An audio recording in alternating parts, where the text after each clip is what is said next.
It's time for the show about the people and the places of the Carolinas with the occasional visitors.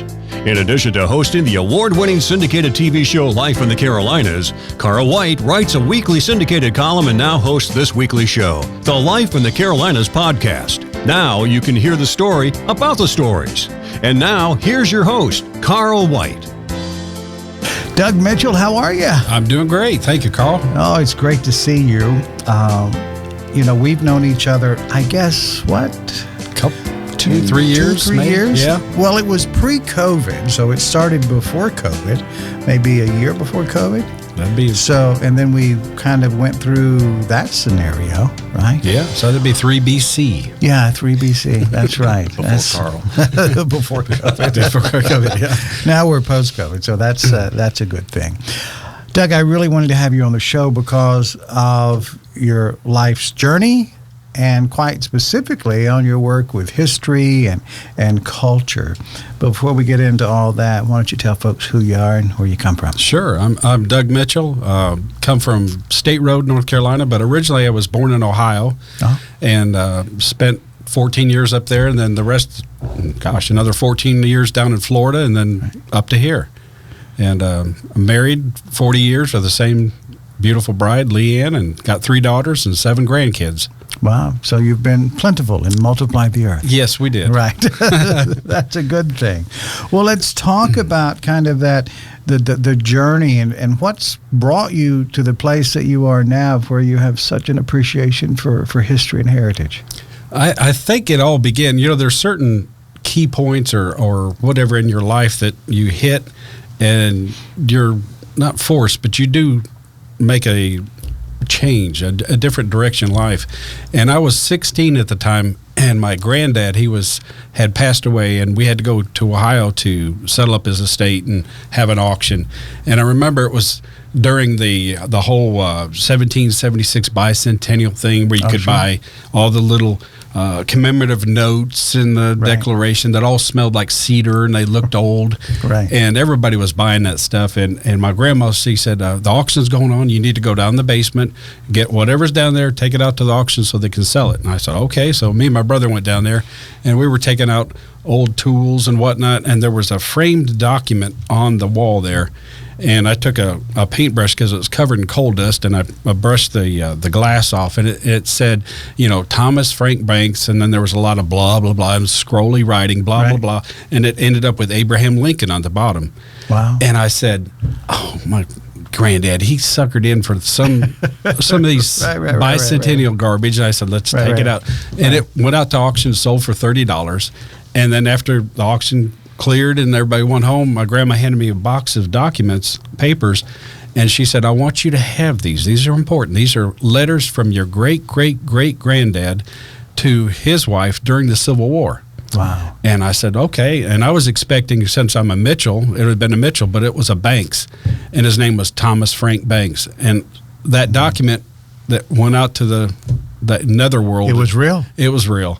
Wow. And so it was at that point the history bug turned on me where, I was studying, who is this guy? Where did, he's describing battles in these letters, and I have his actual furlough pass where he can go home for 2 weeks and see his family. And do you still have those papers? Oh, yes. Oh, yeah. Okay. They're treasures. And I scan eBay every now and then looking for a document that might be up for sale. The one you sold for $30. Yeah. It would probably sell for more than that. But yeah, that's just did that. And that was what turned me on to history. Right. And so it started early. It started at 16, yeah. So it's just, I've been reading old newspapers and books and odd things, Well, talk about why. I mean, I think that's, a lot of people ask me questions about history and questions that are, that really the answer is rather significant. It's not something it's not a one sentence response usually. Right. But that's not always what people want to hear. They're like, give me the cliff notes, And the detail is where the amazement is, I think. Yeah. So talk about that for a moment as a young person, getting turned on to heritage and history and holding that in your hands. And how did that affect how you navigated life? I think I tended to just go to the old things, old, like if you went to a junk shop or something. Right. I searched out the old documents, and now it's a lot easier when you find an old deed or an old whatever that's got someone's name on it. Now with the internet, now you can look them up and follow them through history, Right. and see what happened. I get a kick out of looking up old things like that. And my dad, he was a banker, and he used to take us to coin shows and stamp shows and whatnot, and that was just after being hit by the history bug. That was up my alley. So you could pick up coins that, maybe 200 years old that someone famous had held, and you can hold that and time travel, if you will, in your mind, right. and wonder, what did he do with that? It's just... So that's what you did. Yeah. It sounds like it made you happy. I guess so, yeah. Gave you a sense of, what was it? I mean, so here's the question. And, we're approaching now a very significant anniversary for America. Right. Right. And a lot of talk about history and what we should talk about, what we shouldn't talk about, all of those type of things. I am of the persuasion that history is to learn from, and the humanities are there to teach us, not just the local humanities, but everyone on earth. The Right. humanities include all of us. There's valuable lessons to learn on, maybe we shouldn't do that because that was bad. Right. Or we should do this. That worked well. Maybe it'll continue to work well. Why don't we talk about that deeper thought of why it's important for society to have a sensibility about where we came from? It gives you a root. It's like having a plant with no root. It's dry. Right. To me, you can go into some of the towns that are newer towns, and they work. But you go into a town like Old Salem, let's say, if that had been plowed over, all of that unique history or flavor would be lost. Right. It's like going into some of these downtowns, like here in Wilkesboro or Elkin or wherever, and walking down and through the old buildings. And to me, it's just each town has its own unique flavor.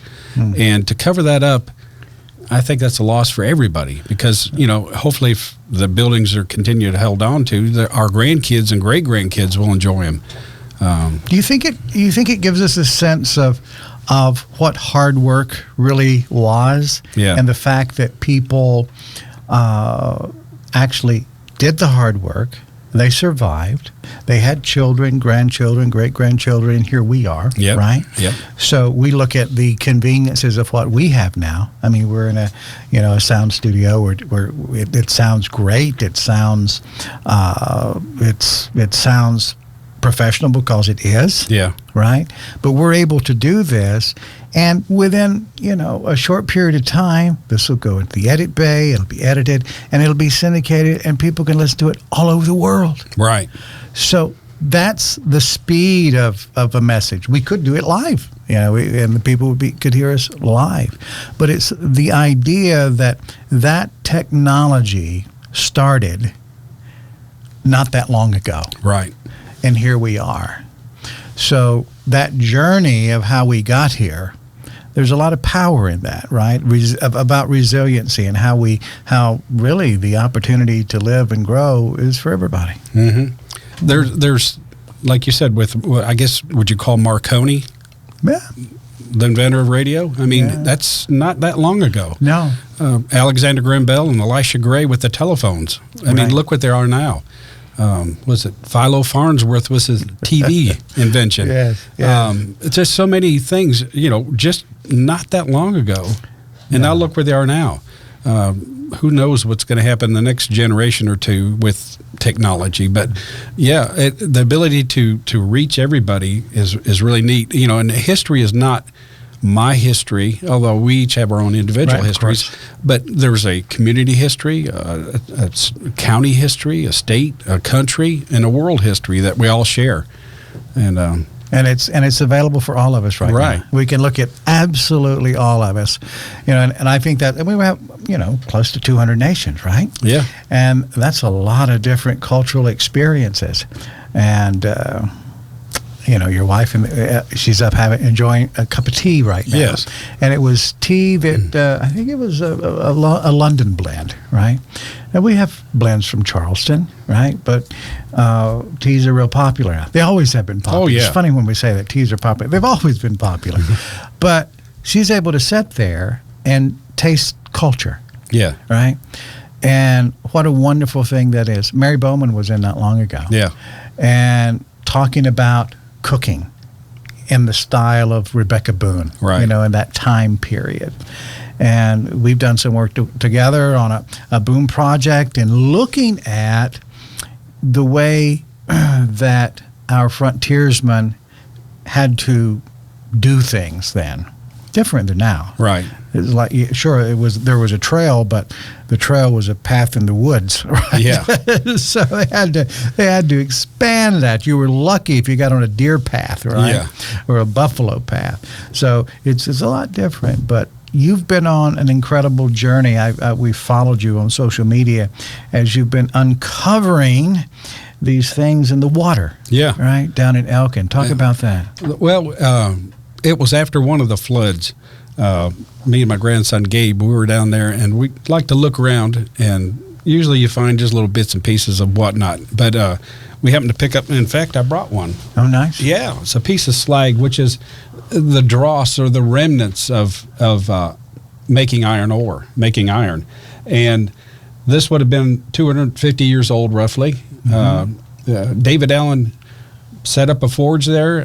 He smelted his own iron. He dug it from pits on his property, smelted it down, made iron, and this is the remnants, his garbage. So this would have been something that, when was he alive? This would have been the 1770s and 1760s, 1780s. All right. So he would have, did he work by himself? Did he have a group of people? He had a group of people. We know through some colonial records, up to 12 people were exempt from any kind of military duty so that they could stay there and make iron.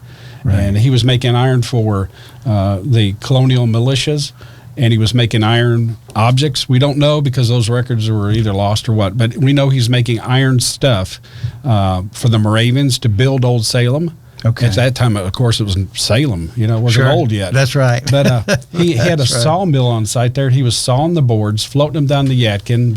The Moravians would pick them up there, and then they would build using most likely nails and hinges and the wood that he used. So some of the things that are there are from here in Elkin. So this is amazing. So this is a remnant from that activity. Yes. So this is connected to someone that was here in the Carolinas, right, during an important part of our evolution. Yes. Right? Yes. A big part of our history. So this is a piece of that now. Yeah. Isn't that amazing? You can set it on your desk if you'd like and own a piece of American history. Oh, that's fantastic. But right. yeah, we found probably, we're guessing maybe around 2,000 pieces. It's probably, I don't know, maybe 500 pounds. We don't know. Right. We just pile it up in boxes and keep finding more. We're hoping to find something because there are several accounts where the ironworks was actually flooded away and they rebuilt.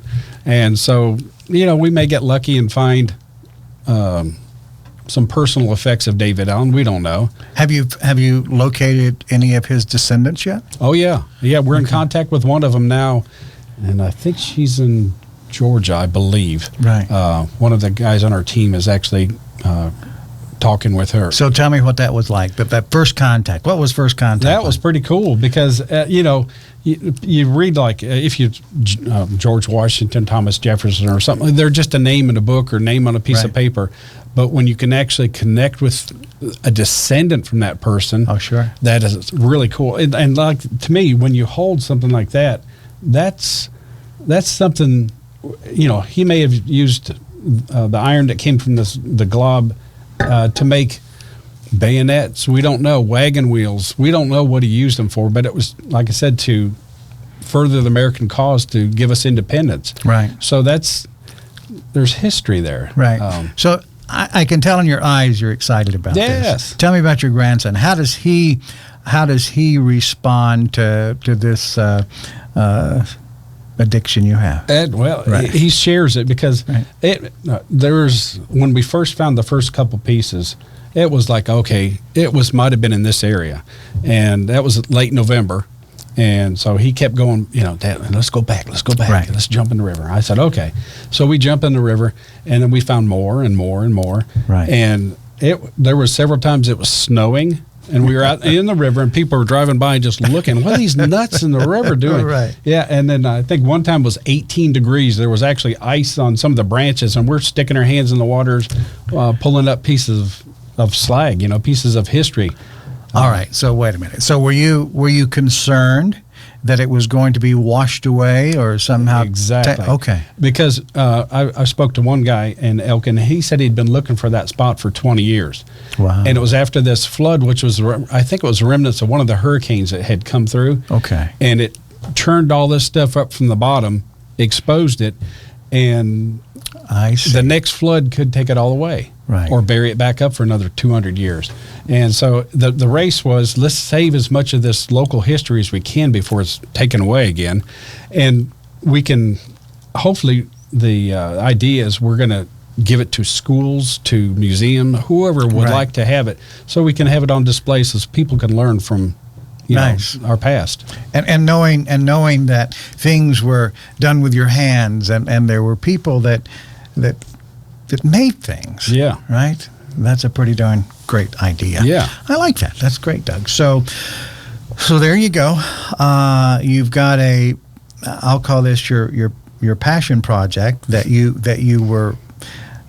I'm not going to say you lucked upon it, but I guess a little bit of that, right? I would say so, yeah. You definitely lucked upon. Oh, okay, one more question before we move on to Daniel Boone. Talk about, so you got a guy who had been looking for 20 years, right? You hadn't been looking for 20 years. No. You just stumbled across it. We knew that the Elans Settlement was along the Big Elkin Creek someplace, and it consisted of both sides of the Elkin River, which is now modern-day Jonesville and Elkin, but it was the Elans Settlement, and it was somewhere over there. We don't know where. And we've pinpointed it. So you stumbled across it, and the guy over here has been looking for 20 years. Yeah. So how's he doing with that? Oh, he's excited. Is he? Yeah. He's one of our cheering section that we've got now. Okay, great. Yeah. Great. Well, that's good. Because sometimes a guy's done all that work and couldn't find it, and then somebody else who's not looking for it at all, they find it. So I'm glad that you've got a good relationship there. That's great. So what about the community? The community in general, are they as excited about this as you are? I think so. A lot of people have heard of Elans Settlement, but where's it at? What is it all about? Right. And so we've started doing research, and I'm working with a guy named Jason Duncan and Dr. Bill Blackley over in Elkin, and we formed basically a little history team, a little micro team, and Jason is really good with documents and whatnot, and he's put together all these land maps and roads and stuff, and actually the Austin Trap Hill Road, which is Elk Spur for a while, and then 268, Highway 67 and 21 are all roads that were built from can't even think of the word. Anyway, from colonial records where they wanted to put them to build roads to get people to the ironworks. So their origin goes back to the founding of our nation? Yes. Those roads? Those roads, yeah. Oh, that's so great. the oldest roads in Elkin, if anybody asks, is probably 268 or Elk Spur. Right. No, we've had donations that were put together, and we've actually got a historical marker that was put together, and it's right there along the Big Elkin Creek, across the creek from the Elkin Library, that people can stop and read and see photographs of things we've done and found right there. Nice, and, nice. So it's got you on an energizing journey. Yes, right? yes. That's not the only thing that energizes you, though. No. I mean, you have a great love of not only history and American history, but you love to participate as well. I do. Let's talk about your interpretive work. Well, we're going to go back to our common friend Mary Boland. Right. we had a flag retirement ceremony with the Sons of American Revolution. I'm a chapter secretary for the Yadkin Valley chapter, and the OVTA, the Over Mountain Victory Trail Association. We had heard about them, but I'd never interacted with them. And Mary showed up and participated, and then she kind of cornered me and she goes, "Doug," she said, "would you like to work, dress up and talk to kids about this kind of stuff?" And I'm just me. I don't talk to public like that. I said, "Well, sure, why not?" Right. And but now, when was that? How many years ago was that? Let's say 4 or 5. Okay, so not that long. No, not. Okay. And so I bought a hat and I made some pants and Right. did all my things and made a little knapsack and actually made a knife and things. Right. And met with the school kids. And how'd that go? That was another one of those turning points we spoke about earlier. Right. Meeting Mary set me on this whole new thing about not only just reading about the past, but actually being a participant in it. Being an official storyteller. Yes. Right. And so I just, watching the kids' eyes, when you say something or you let them hold a piece of history, Right. their eyes will light up. Right. And I said, there's another one. All right. I hooked another one. All right, right. And, but that's a whole different thing, like looking for history, but then also telling people about it. It's a lot of fun. It sounds like it's made your life better. I think it has. And hopefully I've touched somebody's life to help them too. Now I've got my grandson Gabe, he's involved. I've had another grandson, Eli, he's participated in a program. And I've got 2 daughters, Katie and Abby, who have helped out. And of course my wife too, she's helped out. And now we're all, 18th century people that help out. Right. When you're setting, you get home from a gig. You've gone out. You've been part of a celebration of some type. Yeah. Right? And you come home, and now that the whole family's involved, or a lot of them are involved, and you're just sitting down, just decompressing the day. What thoughts go through your mind? Gosh. I try to keep it in my mind. When I dress up, I'm in the 18th century.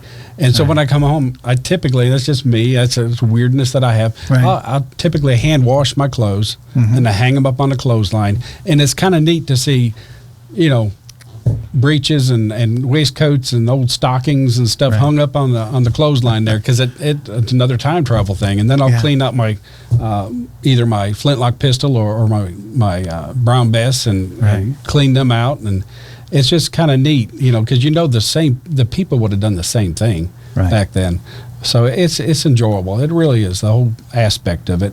Whether it's cooking, me and my daughter Abby, we went up to Hickory Ridge and helped Mary with one of those 18th century cooking demos, and that was fun. And so, do you keep learning? Oh yeah. You can't learn it all. No. Does it get better the deeper it goes? I think so. A little light will come on and say, I got that. Right. And just the older ways are more calming to me. I do a little tinkering around with the blacksmith shop, and I've made things for the reenactment and wood carving. I picked up. So you've gone from picking up wood to actually manipulating it, now, right? Yes. And turning it into something. Yes. Okay. But and had you done that before? I had, but now it's a different feeling. You know what I mean? Now you can actually see what they were doing and making utilitarian pieces. So it's a different thought process? Yeah. To me it is. It's not just going out there and banging away. It's you can kind of live like they would have lived. Oh, sure. What's the most interesting thing the most interesting question you've had from a student in one of your presentations?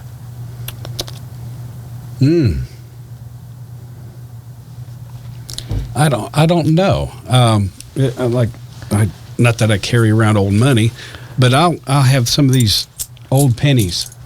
These old British pennies, and they're from the 1700s. Right. And there's one of them there, 1774. So that would have, there's dates here and old coins. And when I hold them and then let the kids hold them and say, with that money, Ben Franklin could have had that money. Thomas Jefferson. It could have been George Washington. And when you give that to them, I let them look at it and they're ooh and out. And then when you tell them about who could have held that coin, you can see suddenly this awe come over their face. You mean this penny right here could have been held by George Washington? Right. So you're right. But you want to hold George Washington's penny? Right. Oh, yeah, all of them. That's right. There. Now, don't you time travel a little bit? Every day. There you go. Every day. Yeah. Absolutely every day. I think this is the thing that one of the things that makes history so interesting is that part of being able to do this. Yeah. And then I don't know why everybody's not totally into history, because it's so liberating. It is. I mean, if you know history, if you study history, you realize that we can get through anything. That's right. There's just nothing we can't deal with. Now, the outcome may not always be the way we want, but we can still survive. Sure. Right? Yeah.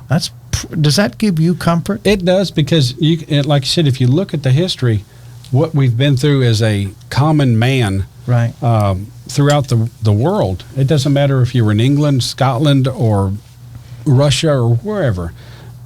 That we've always come through what we thought this is the end of time right here, right. And it wasn't. It wasn't. No, right, it was right. a bad point. Right. It was a low point, but we rallied as a people and got through it and moved on. Right. And I think there's if all of us would simply just work together, and I think it might be a better place. Oh, sure. Well, it's difficult to hate people when you spend time talking, right? Yeah.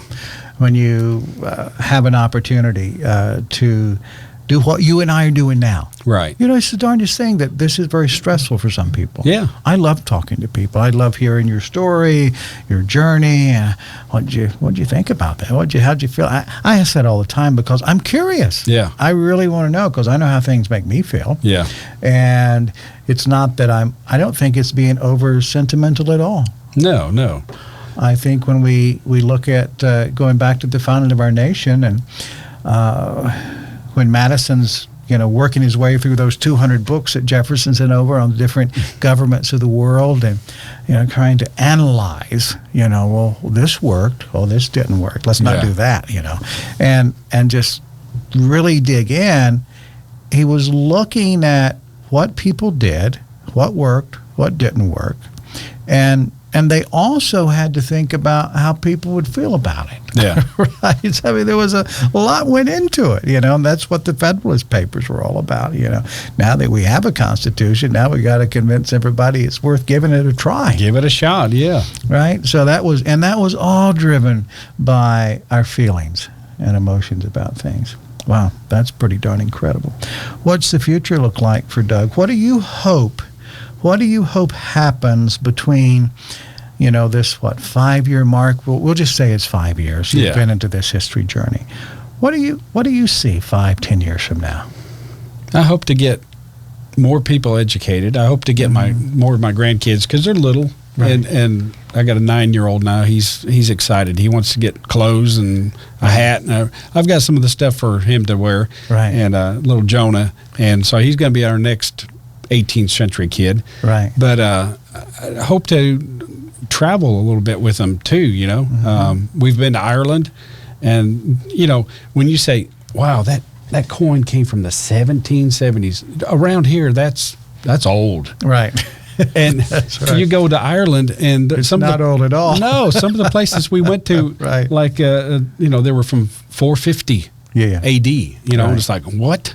Right. And so it made our founding towns and whatnot just like modern day New York City compared to some of those places. But just continuing learning about the past. Like I said, I just enjoy every little piece of it. How do people start this journey? You had your personal experience, but what do you recommend that people do to start their own journey of discovery of culture and heritage? To me, I started with my own family being handed a box of letters from the past. Right. And I think if each family does the same thing, like there's a lot of families I've talked to, they can't get past their own grandparents. Right. And they don't know who they came from, what country.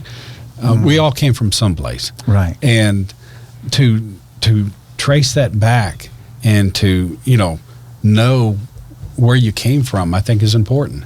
And do you think I think some people don't want to know because they're afraid of what they'll find.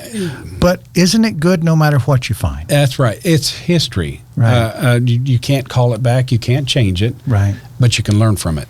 Mm-hmm. And that's what's important. To me, regardless, sometimes you are going to find your horse thief and your chicken thief. That happens. Right. But, for the most part, all my people that I've found so far were just common people. Right. Shoemakers and bankers and doctors and such, but they were just common people. Did you have any candlestick makers? None. Although I have made a candle, I will say. So you're the candlestick maker. Yes, I raised bees for a while and made candles out of the wax. That's great. Having that experience, like raising bees, so you got to be, and you not only are harvesting honey, but you're taking the wax and making a candle out of it.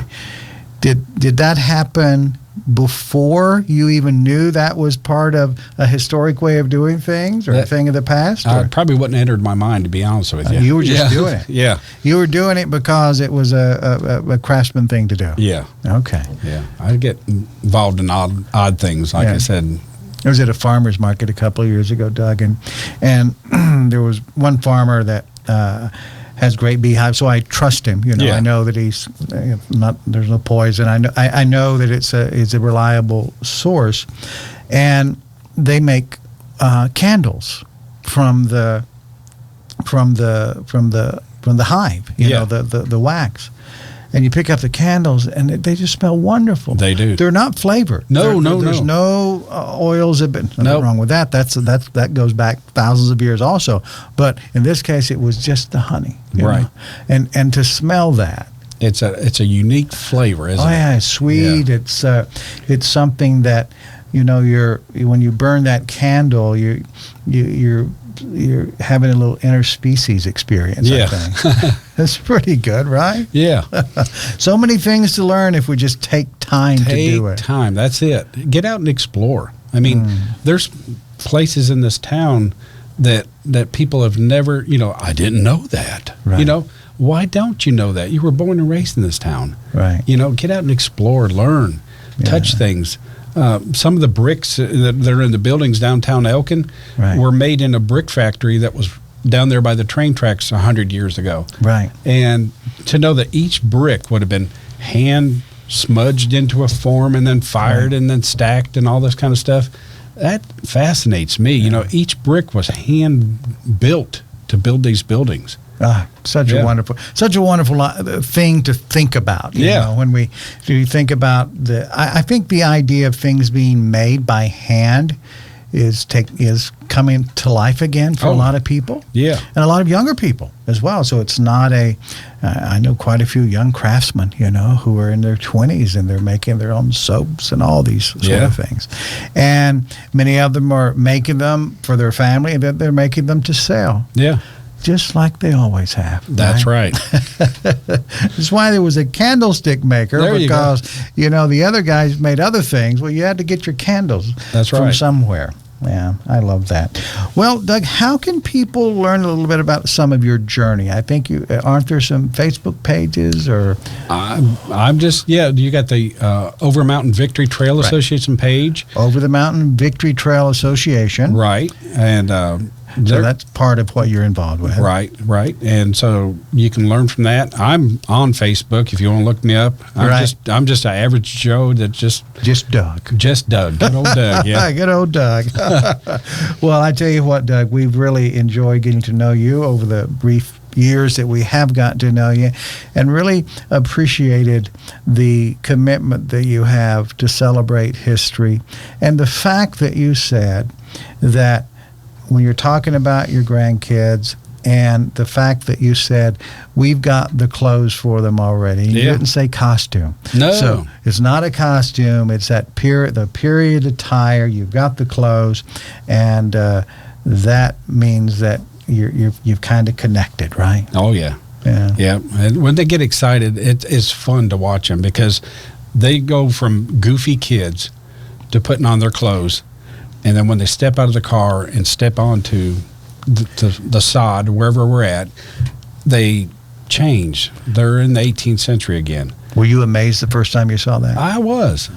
It was really satisfying because I thought. And you didn't have to tell them that. No. It just naturally happened. Yeah. And we've got a game of the hoops, the big, Right. and watching them running out across the field, hitting the hoop with a stick just like they would have 200 years ago. Wow. It's satisfying. So this is a bit of time travel with Doug? Oh, yeah.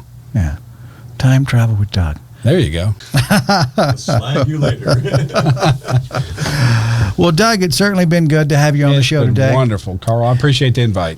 We've spent all this time together. We're going to have you come back because we didn't talk about Daniel Boone at all. I'll be glad to come back. All right, so that'll be our next time together. We'll talk about Daniel Boone and some more exploits in Doug's world. There you go. Thank you. Thanks, Doug. Okay. Appreciate it, buddy. You too, buddy. Thanks for listening to the Life in the Carolinas podcast. If you enjoyed your time with us, please visit the show's website at lifeinthecarolinas.com. Join our mailing list, and we'll keep you updated every week on what we have coming up and other interesting things around the Carolinas. We value you as a podcast subscriber. We'll see you next week. And remember what Carl says, it's never a bad time for a good story.